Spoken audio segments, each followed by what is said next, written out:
খরাপ্রবণ এলাকার বসতবাড়িতে বাগান স্থাপন, উন্নত বরেন্দ্র মডেল।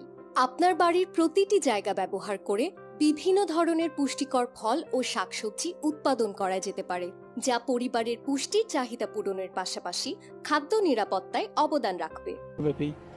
বিভিন্ন ধরনের সবজি, পাতা জাতীয় সবজি, শক্ত সবজি, এগুলো যদি করে তাহলে কেবলমাত্র তারা বসতবাড়ি থেকে সকল ধরনের সবজির পুষ্টি পেতে পারে এবং টাটকা সবজি পেতে পারে, নিরাপদ সবজি পেতে পারে। আমাদের বাড়ির আশেপাশে অনেক সময় ফাঁকা জায়গা জঙ্গলময় বা অবহেলায় পড়ে থাকে। এই জায়গাগুলো আমরা খুব সহজেই চাষাবাদের জন্য কাজে লাগাতে পারি। খরাপ্রবণ এলাকার বসতবাড়িতে উন্নত বরেন্দ্র মডেল ব্যবহার করা যেতে পারে। এই মডেলে চাষের জন্য বাড়ির চারপাশকে 9 ভাগে ভাগ করা হয়েছে। প্রথমে চাষের জন্য জায়গাগুলো পরিষ্কার করে প্রস্তুত করতে হবে।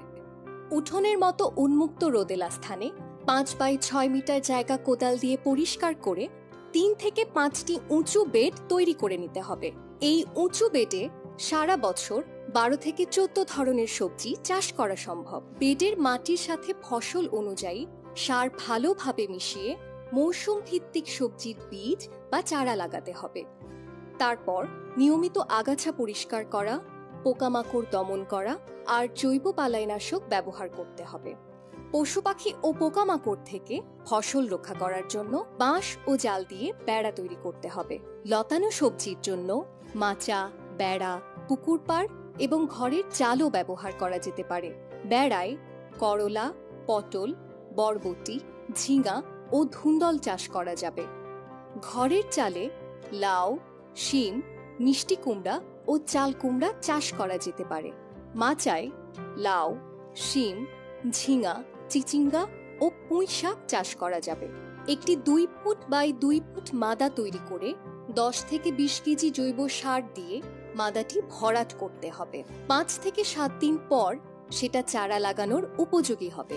বাড়ির আশেপাশের অফলা গাছগুলো সহায়ক হিসেবে ব্যবহার করে লাউ, শিম, ধুন্দল ও গাছ আলু চাষ করতে পারবেন।